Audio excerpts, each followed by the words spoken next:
ಮಾಂಸ ಮಾರಾಟ ಜಟಾಪಟಿಯಲ್ಲಿ big exclusive ಸುದ್ದಿ ಇದು. ರಾಜಸ್ಥಾನದಿಂದ ತರುವ ಮಾಂಸದ ಬಗ್ಗೆ ಆಹಾರ ಇಲಾಖೆಯ ಮೆಗಾ ಅಪ್ಡೇಟ್ ಇದು. ಸೂಕ್ತ ಕ್ರಮವನ್ನು ಕೈಗೊಂಡ ಆಹಾರ ಸುರಕ್ಷತೆ ಮತ್ತು ಗುಣಮಟ್ಟ ಇಲಾಖೆ ಮಾಂಸ ಮಾರಾಟ ವಿಚಾರಕ್ಕೆ ಸಂಬಂಧಪಟ್ಟಂತೆ ಇಡೀ ರಾಜ್ಯದಲ್ಲಿ ಯಾವ ರೀತಿಯಾಗಿ ಜಟಾಪಟಿ ಆಗಿದೆ ಅಂತ ನಾವೆಲ್ಲರೂ ಕೂಡ ನೋಡಿದ್ವಿ. ಅಬ್ದುಲ್ ರಜಾಕ್ ಇಂದ ಹಿಡಿದು ಬೇರೆ ಬೇರೆ ಸಂಘ ಸಂಸ್ಥೆಗಳಿಂದ ಹಿಡಿದು ಪ್ರತಿಯೊಬ್ಬರು ಕೂಡ ಇದಕ್ಕೆ ವಿರೋಧವನ್ನು ವ್ಯಕ್ತಪಡಿಸಿದ್ರು. ರಾಜಸ್ಥಾನದಿಂದ ಬರ್ತಾ ಇರುವಂಥ ಮಾಂಸ ಯಾವುದು, ಇದ್ರ ಕತೆ ಏನು, ಇದು ಸುರಕ್ಷತೆನಾ, ಗುಣಮಟ್ಟ ಇರುವಂಥ ಆಹಾರನ, ಇದೆಲ್ಲದರ ಬಗ್ಗೆ ಕೂಡ ಸಾಕಷ್ಟು ಪರವಿರೋಧ ಚರ್ಚೆ ಆಯಿತು. ಸೊ ಇದ್ರ ಬಗ್ಗೆ ಈಗ ಬಿಗ್ ಎಕ್ಸ್ಕ್ಲೂಸಿವ್ ಲಭ್ಯವಾಗ್ತಾ ಇದೆ. ರಾಜಸ್ಥಾನದಿಂದ ತರುವಂಥ ಮಾಂಸದ ಬಗ್ಗೆ ಆಹಾರ ಇಲಾಖೆಯ ಬಿಗ್ ಅಪ್ಡೇಟ್ ಇದು.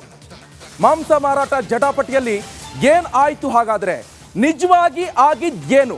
ಸ್ವತಃ ಆಹಾರ ಇಲಾಖೆ ಅಧಿಕಾರಿಗಳೇ ಇದ್ರ ಬಗ್ಗೆ ಒಂದು ಅಪ್ಡೇಟ್ ಅನ್ನ ಕೊಟ್ಟಿದ್ದಾರೆ. ಬನ್ನಿ ಹಾಗಾದ್ರೆ ಏನ್ ಹೇಳಿದ್ದಾರೆ, ಏನಾಗ್ತಾ ಇದೆ ಹಾಗಾದ್ರೆ ಇದ್ರ ಬಗ್ಗೆ. ಎಸ್, ಇದು ರಾಜಸ್ಥಾನದಿಂದ ಬಂದಂತ ಮಾಂಸ ವಿಚಾರಕ್ಕೆ ಸಂಬಂಧಪಟ್ಟಂತೆ ಸಾಕಷ್ಟು ಬಗದಷ್ಟು ಕೂಡ ಬಯಲಾಗ್ತಾ ಇರುವಂಥದ್ದು ಇದು ನಾಯಿ ಮಾಂಸ ಅಂತ. ಆದರೆ ಇದು ಒಂದು ವರದಿ ಬಂತು, FSL ವರದಿ. ಅದರಲ್ಲಿ ಇದು ನಾಯಿ ಮಾಂಸ ಅಲ್ಲ, ರಾಜಸ್ಥಾನದ ಕುರಿ ತಳಿಯೇ ಇದೇ ತರ, ಅದ್ರ ಬಾಲನೇ ಉದ್ದುದ್ದ ಇದೆ ನೋಡಿ. ಅಲ್ಲಿ ಅಬ್ದುಲ್ ರಜಾಕ್ ಅವರು ಎತ್ತೆತ್ತಿ ತೋರಿಸ್ತಾ ಇದ್ದಾರೆ ನೋಡಿ, ಇದು ಬಾಲ ಹಿಂಗೆ. ನಮ್ಮ ಸ್ಟುಡಿಯೋಕ್ಕೂ ಕೂಡ ತಗೊಂಡು ಬಂದ್ರು ಒಂದು ಕುರಿನ, ಇದು ಇಷ್ಟುದ್ದ ಬಾಲ ಇದೆ, ಅಲ್ಲಿಂದ ಕುರಿಗಳ ತಳಿಯೇ ಅದೇ ತರ ಉದ್ದ ಬಾಲದ ತಳಿ ಅಂತ ಹೇಳ್ಕೊಂಡು ರಿಪಬ್ಲಿಕ್ ಕನ್ನಡ ಸ್ಟುಡಿಯೋಗೂ ಕರ್ಕೊಂಡು ಬಂದ್ರು. ಆದ್ರೆ ಈಗ ಏನ್ ಆಗ್ತಾ ಇದೆ ಅಂತ ಆಹಾರ ಇಲಾಖೆಯವರು ಒಂದು ಅಪ್ಡೇಟ್ ಕೊಟ್ಟಿದ್ದಾರೆ. ಈ ಬಗ್ಗೆ ಹೆಚ್ಚಿನ ಡೀಟೇಲ್ಸ್ ಅನ್ನ ಪಡೆಯೋಣ. ಸ್ವತಃ ಅಬ್ದುಲ್ ರಜಾಕ್ ನಮ್ಮ ಜೊತೆ ಫೋನ್ ಸಂಪರ್ಕದಲ್ಲಿ ಜಾಯ್ನ್ ಆಗಿದ್ದಾರೆ. ಅಬ್ದುಲ್ ರಜಾಕ್ ಅವರೇ, ಏನ್ ಕತೆ ಇದು? ಆಹಾರ ಇಲಾಖೆಯ ಅಧಿಕಾರಿಗಳು ಒಂದು ಅಪ್ಡೇಟ್ಸ್ ಕೊಟ್ಟಿದ್ದಾರೆ, ಏನ್ ಹೇಳ್ತೀರಾ? ನಿಕೇಶ್, ಮೊದಲನೇ ದಿನದಿಂದನೂ ನಾನು ಹೇಳ್ತಾ ಇದ್ದೆ, ಇದರಲ್ಲಿ ಏನು ಮುಚ್ಚುಮರೆ ಇಲ್ಲ, ನಾನೇನು ಯಾವ ತರ ತಪ್ಪು ಮಾಡಿಲ್ಲ, ಅಕ್ರಮ ವ್ಯವಹಾರ ಏನು ಮಾಡಿಲ್ಲ. ಸತ್ಯವಾಗಲೂ ಇದು ಕುರಿ ಮಾಂಸವನ್ನ ತಾವು FSSAI ಸ್ಟ್ಯಾಂಡರ್ಡ್ ಪ್ರಕಾರ chilled meet, frozen meet. Chilled ಅಂತ ಹೇಳಿದ್ರೆ ಶಾರ್ಟ್ ಟರ್ಮ್ ನೀವು ಫ್ರೀಸ್ ಮಾಡಿ ತಗೊಂಡ್ಬರುವ ಮಾಂಸ. ಅದು ನೀವು 96 ಗಂಟೆಗಳ ಸಮಯ. ಇದು FSSAI ರೂಲ್ಸ್ ಪ್ರಕಾರ 96 ಗಂಟೆ. ಟ್ರೈನ್ ಬರಕ್ 44 ಗಂಟೆ ಆಗುತ್ತೆ, 42 ಗಂಟೆ, 44 ಗಂಟೆಯಲ್ಲಿ ಟ್ರೈನ್ ಬೆಂಗಳೂರು ತಲುಪುತ್ತೆ. ಅಲ್ಲಿಂದ ನಮ್ಮ ಕೈಯಲ್ಲಿ 50 ಗಂಟೆಗಳ ಕಾಲ ಇರುತ್ತೆ ಕೈಯಲ್ಲಿ. 50 ಗಂಟೆ ಅಂತ ಹೇಳಿದ್ರೆ 2 ಕಂಪ್ಲೀಟ್ ಸಂಪೂರ್ಣ ದಿನಗಳು. ನಾವು ತಗೊಂಡ್ಬಂದು ಅದನ್ನ ಡ್ರೆಸ್ಸಿಂಗ್ ಮಾಡಿ ಎಲ್ಲೆಲ್ಲಿ ನಾವು ಸರ್ಬರಾಜ್ ಮಾಡ್ಬೇಕು ಮಾಡಿ ಒಳ್ಳೆ ವ್ಯವಹಾರ ಮಾಡ್ತಿದೀವಿ ಅಂತ ಯಾರೋ ಹೇಳಿದಕ್ಕೆ ಅವರ ಗೌರವ ಇಲ್ಲ, ಅವರ ಹಿಂದೆ ಘನತೆ ಇಲ್ಲ, ಅವ್ರಿಗೆ ಬ್ಯಾಕ್ ಗ್ರೌಂಡ್ ಏನಿದೆ, ಯಾರು ಹೇಳ್ತಿದಾರೆ, ಅವ್ರ ಹಿನ್ನೆಲೆ ಏನಿದೆ, ಅದನ್ನ ನೋಡಿ ಇದನ್ನ ಇದ್ ಮಾಡ್ಬೇಕಾಗಿತ್ತು.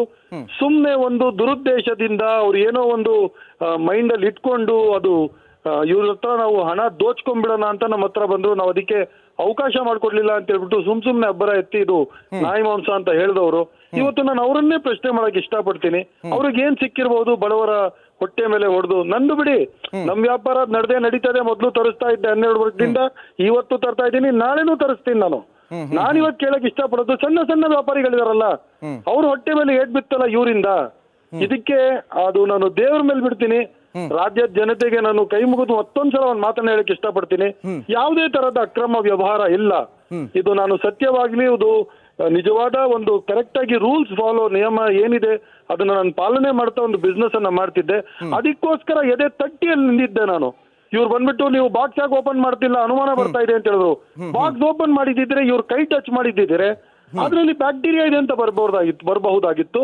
ಮತ್ತೆ ಇವ್ರು ಇಷ್ಟಪಟ್ಟಿದ್ದೇ ಏನು ಅಂತ ಹೇಳಿದ್ರೆ ಬಾಕ್ಸ್ಗಳನ್ನೆಲ್ಲ ಓಪನ್ ಮಾಡಿಸ್ಬಿಡೋಣ ಅಂತ. ಆ ಬಾಕ್ಸ್ಗಳನ್ನ ಓಪನ್ ಮಾಡಿಸ್ಬಿಟ್ಟು ಅದು ಟೆಂಪರೇಚರ್ ಮೇಂಟೈನ್ ಆಗಿಲ್ಲ ಅಂದ್ರೆ ನನ್ನ ಬಿಸ್ನೆಸ್ಗೆ ಏಟ್ ಬೀಳುತ್ತೆ, ಅದು ನನಗೆ ನಷ್ಟ ಆಗುತ್ತೆ ಅಂತಾನೆ ನಾನು ಬಾಕ್ಸ್ ಓಪನ್ ಮಾಡಿಲ್ಲ. ಆದ್ರೆ ಅಲ್ಲೇ ಚಾಲೆಂಜ್ ಮಾಡಿ ನಾನು ಹೇಳಿದ್ನಲ್ಲ, ಅದ್ ಯಾರೇ ಅಧಿಕಾರಿಗಳು ಬರ್ಲಿ, ಅದ್ ಯಾವ ಬಾಕ್ಸ್ ಮೇಲೆ ಅವ್ರ ಕೈ ಇರ್ತಾರೋ ಅದೇ ಬಾಕ್ಸ್ ನ ಓಪನ್ ಮಾಡಿ ತೋರಿಸ್ತೀನಿ. 9 ಬಾಕ್ಸ್ಗಳನ್ನ ಓಪನ್ ಮಾಡ್ತಿದ್ವಿ.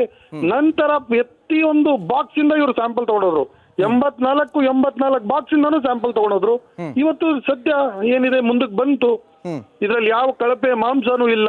ಅಲ್ಲಿ ಉಪಯೋಗಿಸ್ತಿರುವ ನೀರು ಅದು ಫಿಲ್ಟರ್ಡ್ ವಾಟರ್ ಇರುತ್ತೆ, ಒಳ್ಳೆ ನೀರಿಂದಾನೆ. ಅದ್ ನೋಡಿ, ಇದು 1 ದಿನ 2 ದಿನ ಬಿಸ್ನೆಸ್ ಮಾಡಿ ಓಡೋಗೋರು ಅಂತಲ್ವಲ್ಲ, ಜೀವನ ನಡೀತಿರೋದು ಇದರಲ್ಲಿ. ಈ ಬಿಸ್ನೆಸ್ ಈಗ ನಿಮ್ಗೀಗ ಯಾರೆಲ್ಲ ಮುಂಚೆ ನೀವು ಈಗ ಡೆಲಿವರಿ ಮಾಡ್ತಾ ಇದ್ರೆ ಅವರಲ್ಲಿ ಏನ್ ಹೇಳ್ತಾರೆ? ಈಗ ನಿಮ್ಗೀಗ ಏನಾದ್ರು ಬಿಸ್ನೆಸ್ ಸಮಸ್ಯೆ ಆಯ್ತಾ, ಅದ್ರ ಬಗ್ಗೆ ಏನ್ ಹೇಳ್ತೀರಾ? ಅವ್ರೇನ್ ಕಾಲ್ ಮಾಡಿ ಕೊಡ್ರಿ ರಜಾಕ್ ಅವ್ರೆ ಅಂತ ಹೇಳ್ತಾರಾ, ಅಥವಾ ಬ್ಯಾಡ್ರಿ ನಿಮ್ದು ನಾಯಿ ಮಾಂಸ ಅಂತ ಹೇಳ್ತಿದ್ರಾ?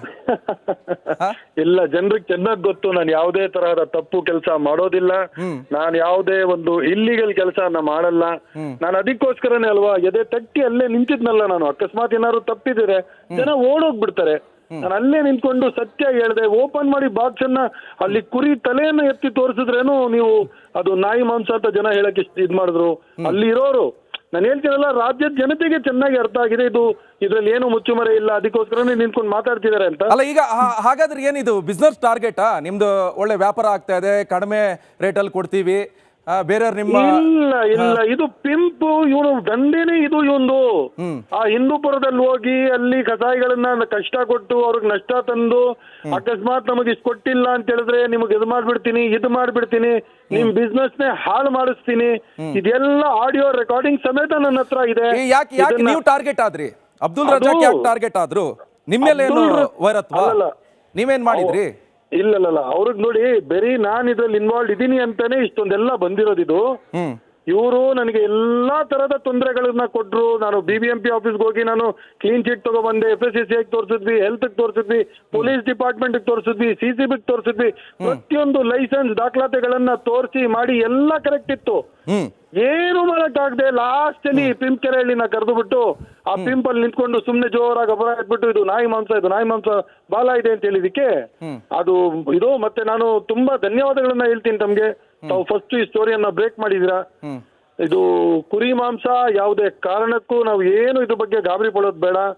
ಇದು ಉತ್ತಮ ಗುಣಮಟ್ಟವಾದದ್ದು. ಯಾಕೆ ಅಂತ ಹೇಳಿದ್ರೆ ಒಂದು ಮರುಭೂಮಿ ಅಂದ್ರೆ ಡೆಸರ್ಟ್ ಅಲ್ಲಿ 4 ದಿನ ನೀರು ಮತ್ತೆ ಆಹಾರ ಇಲ್ಲದೆ ಈ ಕುರಿ ಜೀವಂತವಾಗಿರುತ್ತೆ. ಅಲ್ಲಿ 4 ದಿನಗಳವರೆಗೆ ಇದಕ್ಕೆ ನೀವು ಒಂದು ತುತ್ತು ನೀರು ಕೊಡಬೇಡಿ, ಒಂದಿಷ್ಟು ಏನು ತಿನ್ನಿಸ್ಬೇಡಿ, ಹಂಗೆ ಇದು ಜೀವಂತವಾಗಿರುತ್ತೆ. ಅಷ್ಟು ನಾಟಿ ಶಕ್ತಿಯಾದ ಅದು ಜಾಸ್ತಿ ಬಲ ಈ ಕುರಿಯಲ್ಲಿ.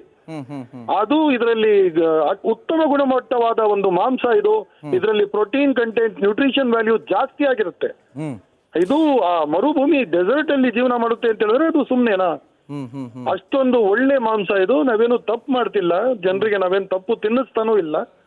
ಸುಮ್ನೆ ನಮ್ಮ ಮೇಲೆ ಒಂದು ಆರೋಪ ಮಾಡಿ, ನಮ್ಮ ಮೇಲೆ ಒಂದು ಇದನ್ನ ಮಾಡಿ ಇದೊಂದು ದೊಡ್ಡ ಒಂದು ಇದು ಮಾಡಿದ್ರು.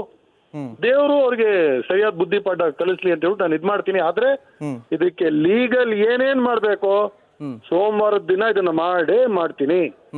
ಇದ್ರ ಹಿಂದೆ ನಡೆಸಿದ ಷಡ್ಯಂತ್ರ ಯಾರ್ಯಾರು ಇದಾರೋ ಈಗ ಜನ ಹೇಳ್ತಾರೆ ಇದು ನಾಯಿ ಅಲ್ಲ, ಓಕೆ ಕುರಿ, ಆದ್ರೆ ಒಳ್ಳೆ ಗುಣಮಟ್ಟದ ಆಹಾರವನ್ನ ಕೊಡಿ, ನಮಗೆ ಮಾಂಸವನ್ನ ಸೇಲ್ ಮಾಡಿ ಅಂತ ಹೇಳ್ತಾರೆ.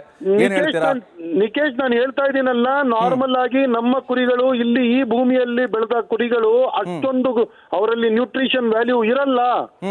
ಇದು ಮರುಭೂಮಿಯಿಂದ ಬರುವ ಕುರಿ. ಮರುಭೂಮಿ ಅಂದ್ರೆ ಅಲ್ಲಿ ಹೀಟ್ ಕಂಡೀಷನ್ಸ್ ಜಾಸ್ತಿ, 48 ಡಿಗ್ರಿ ವರೆಗೂ ಬಿಸಿಲಿರುತ್ತೆ ಅಲ್ಲಿ. ಆ ಬಿಸಿಲಲ್ಲಿ ಆಹಾರ ಇಲ್ಲದೆ, ನೀರು ಇಲ್ಲದೆ 4 ದಿನ ಇದು ತಡ್ಕೊಳ್ಳುತ್ತೆ. ಇದು ಜೀವಂತವಾಗಿರುತ್ತೆ. ಅಷ್ಟು ಶಕ್ತಿ ಇದ್ದ ನಾಟಿ ಕುರಿ ಇದು. ಸಿರೋಹಿ ಎಂಬ ಬ್ರೀಡ್ ಇದು ಶವಾನ್ ಅಂತಾರೆ ಇದಕ್ಕೆ. ನಾಟಿ ಕುರಿ ಇದು. ಇದರಲ್ಲಿ ತುಂಬಾ ಅಂದ್ರೆ ತುಂಬಾ ಜಾಸ್ತಿ ನ್ಯೂಟ್ರಿಷನ್. ಇದು ತುಂಬಾ ಉತ್ತಮ ಗುಣಮಟ್ಟವಾದ ಮಟನ್ ಇದು. ಇದನ್ನ ಎಲ್ಲರೂ ಸೇವನೆ ಮಾಡಬಹುದು. ಇದರಲ್ಲಿ ಯಾವುದೇ ತರದ ತಪ್ಪಿಲ್ಲ. ಪ್ಯಾಕಿಂಗ್ ಮಾಡೋ ರೂಲ್ಸ್ FSSAI ಏನ್ ಹೇಳಿದೆ ಆ ರೂಲ್ಸ್ ಅನ್ನ ಪಾಲಿಸುತ್ತಾ ಅದರಲ್ಲಿ ಎಷ್ಟು ನಾವು ಏನು ಕೆಮಿಕಲ್ ಯೂಸ್ ಮಾಡಿಲ್ಲ, ಒಂದು ಕೆಮಿಕಲ್ ಯೂಸ್ ಮಾಡಿಲ್ಲ, ಒಂದು ಪ್ರಿಸರ್ವೇಟಿವ್ ಯೂಸ್ ಮಾಡಿಲ್ಲ, ಒಂದು ವಿನೆಗರ್ ಅನ್ನ ಹಾಕಿಲ್ಲ. ಸುಮ್ನೆ ಕಳಪೆ ಮಾಂಸ ಅಂದ್ರಲ್ಲ, ಏನು ನಾವು ಕೆಮಿಕಲ್, ಅದರಲ್ಲಿ ಪ್ರಿಸರ್ವೇಟಿವ್, ಯಾವುದೇ ತರದ ವಿನೆಗರ್ ಏನು ಯೂಸ್ ಮಾಡಲ್ಲ. ಸಮಸ್ಯೆ ಆಗಿದ್ದೀಗ ಈ ಬಾಲದಿಂದ ಇಲ್ಲ, ಬಾಲ ಇರುತ್ತೆ ಅದು ಕುರಿಗಳಿಗೆ. ನಾರ್ತ್ ಕಡೆ ಇರುವ ಕುರಿಗಳೆಲ್ಲ ಬಾಲ ಇರುತ್ತೆ ಅಂತ ಡೌಟ್ ಬರೋಕ್ ಶುರುವಾಗಿದ್ದೆ ಬಾಲ. ಇಲ್ಲ ಇದು ಏನು ಅಂತ ಹೇಳಿದ್ರೆ ಇವ್ರ ಮಾತಿಗೆ ನಾವು ಬಗ್ಲಿಲ್ವಲ್ಲ, ಅದಕ್ಕೆ ಈ ತರದ ಒಂದು ಷಡ್ಯಂತ್ರ ರಚಿಸಿ ಇದಕ್ಕೆ ನಾಯಿ ಮಾಂಸ ಅಂತ ಹೇಳೋಣ ಅಂತ ಹೇಳಿ ಇವರೆಲ್ಲ ಮಾತಾಡಿರೋದು, ಇದ್ರ ಹಿಂದೆ ಇರೋದು ಎಲ್ಲ ಪ್ರೂಫ್ ಸಮೇತ ಇದೆ. ಅದನ್ನ ಸರಿಯಾದ ಟೈಮ್ ಅಲ್ಲಿ ಇದಕ್ಕೆ ಏನ್ ಮಾಡ್ಬೇಕು ಕಾನೂನು ಕ್ರಮ ಅಂತೂ ನಾನು ತಗೊಳ್ತೀನಿ. ಡೆಫಮೇಷನ್ ಅಂತೂ ಹಾಕಿ. ಈಗ ನೀವು ಮುಂದೇನ್ ಮಾಡ್ತೀರಾ? ಈಗ ಅವ್ರ ವಿರುದ್ಧ ಏನಾದ್ರು ಕೋರ್ಟ್ ಮೊರೆ ಹೋಗ್ತೀರಾ? ಏನ್ ಕತೆ, ನನ್ನ ಮಾನ ನಷ್ಟ ಆಯ್ತು, ಇಡೀ ಕರ್ನಾಟಕದಂತ ಈ ತರ ಮಾಡಿದ್ರು ಏನ್ ಕತೆ? ಯಾರಿಗೂ ಕಷ್ಟ ಕೊಡ್ಲಿಲ್ಲ, ತೊಂದರೆ ಕೊಡ್ಲಿಲ್ಲ. ಆದ್ರೆ ಸುಮ್ನೆ ಆಗಿ ಒಂದು ನಿಯತ್ತಾಗಿ ಬಿಸ್ನೆಸ್ ಮಾಡ್ತಿರೋ ನನ್ನನ್ನ ಬಂದ್ಬಿಟ್ಟು ನನ್ನ ಕಾಲ್ ತುಳಿದು ನನಗೆ ಹಿಂಸೆ ಕೊಟ್ಟು ನನಗೆ ಈಗ ನೀವೇನು ರಿಟರ್ನ್ ಕೇಸ್ ಹಾಕ್ತೀರಾ?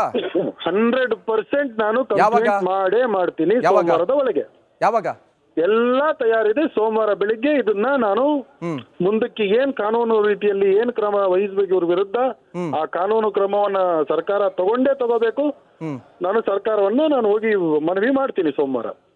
ಸೋಮವಾರ ಹೋಗ್ತೀರಾ? ಯಾವ ಸ್ಟೇಷನ್? ನಾನು ಹೋಗ್ತೀನಿ, ನೀವು 100% ಹೋಗ್ತೀನಿ. ನಾನು ಬಿಡಲ್ಲ. ಇದು ಕಾಟನ್ಪೇಟೆ ಪೊಲೀಸ್ ಸ್ಟೇಷನ್ ಇಂದ ಶುರು ಆದದ್ದು. ಈಗ ನೆಕ್ಸ್ಟ್ ಈಗ ಮಾಂಸ ತರಿಸೋದು ಸ್ವಲ್ಪ ದಷ್ಟಪುಷ್ಟವಾದ ಕುರಿಗಳನ್ನು ತರಿಸಿ, ಯಾಕಂತ ಹೇಳಿದ್ರೆ ಸ್ವಲ್ಪ ಡೌಟ್ ಬರುತ್ತೆ ನಾಯಿಗೆ ಅಂತ. ಮತ್ತೆ ಯಾಕೆ ನಿಮ್ಮ ರಗಳೆ ಅಲ್ವಾ? ಇಲ್ಲ, ಇವಾಗ ಜನರಿಗೆ ಚೆನ್ನಾಗಿ ಗೊತ್ತಾಗಿದೆ ನಿಗೇಶ್. ಅದೇನಂತ ಹೇಳಿದ್ರೆ ಆ ಕಡೆ ಬರುವ ಕುರಿಗಳನ್ನ ಅದೇ ಜನರಿಗೂ ಸ್ವಲ್ಪ ಕನ್ಫ್ಯೂಸ್ ಆಯ್ತು. ಎಲ್ಲೋ ಇದು ನಾಯಿ ಅಥವಾ ಮುದೋಳ್ ನಾಯ ಯಾವ್ದು ಅಂತಾನು ಗೊತ್ತಾಗ್ತಿಲ್ಲ. ಬಾಲ ಬೇರೆ ಉದ್ದ, ಬಾಲ ಬೇರೆ ಕಟ್ ಮಾಡಿಲ್ಲ. ಏನ್ ಹೇಳೋದ್ ಕತೆ? ಇಲ್ಲ, ಏನಕ್ಕೆ ಕಟ್ ಮಾಡ್ಬಿಡ್ತಾರೆ ಬಾಲ ಏನಕ್ಕೆ ಕಟ್ ಮಾಡ್ಬಿಡ್ತಾರೆ ಅಂದ್ರೆ ನಿಮ್ ಮೇಲೆ ಹಾಗೆ ಹಂಗಲ್ಲ ನೋಡಿ. ನಾವೇನಾದ್ರು ತಪ್ಪು ಮಾಡಂಗಿದ್ರೆ ಅದನ್ನ ಬಾಲ ಕಟ್ ಮಾಡಿ ತರಿಸ್ಬೇಕಾಗಿತ್ತು. ಅದು ತಪ್ಪಲ್ಲ, ಅದು ಸತ್ಯವಾಗ್ಲೂ ಕುರಿನೇ. ಅದು ನಾನು ನಿಮ್ ಸ್ಟುಡಿಯೋ ಕುರಿನೇ ಅಲ್ಲ ರಜಾಕ್ ಅವ್ರೆ, ಈಗ ನೀವು ಅಲ್ಲಿಗೆ ರಜಾಕ್ ಅವ್ರೆ ಒಂದ್ ನಿಮಿಷ, ನೀವು ರಾಜಸ್ಥಾನಕ್ಕೆ ಹೋಗ್ತೀರಾ ಈ ಮಾಂಸ ತರಬೇಕಾದ್ರೆ, ಇನ್ ಕೇಸ್ ನಿಮ್ಗೆ ಗೊತ್ತಿಲ್ಲದೇನೋ ನಾಯಿನ ಹಾಕಿ ಕೊಟ್ಟಪ್ಪ, ನೀವೇನ್ ಮಾಡ್ತೀರಾ? ಪಾರ್ಸಲ್ ಹಾಕಿದಾಗ ನೀವು ಬೆಂಗಳೂರಲ್ಲಿ ಇರ್ತೀರಾ, ಒಂದ್ 4 ಕಳ್ಸಪ್ಪ, 1 ಕ್ವಿಂಟಲ್ ಕಳ್ಸ ಕುರಿನ ಅಂತ ಹೇಳಿದಾಗ ಅಲ್ಲಿರೋನು ಬಾಕ್ಸ್ ಪಾರ್ಸಲ್ ಮಾಡಿ ನಾಯಿನ 1-2 ಬಡ್ದು ಹಾಕಿ ಕಳಿಸ್ದ. ಡೌಟ್ ಬಂದಿರ್ಬೇಕು ಹುಡುಗರಿಗೆ. ದಯವಿಟ್ಟು ಅರ್ಥ ಮಾಡ್ಕೊಳ್ಳಿ.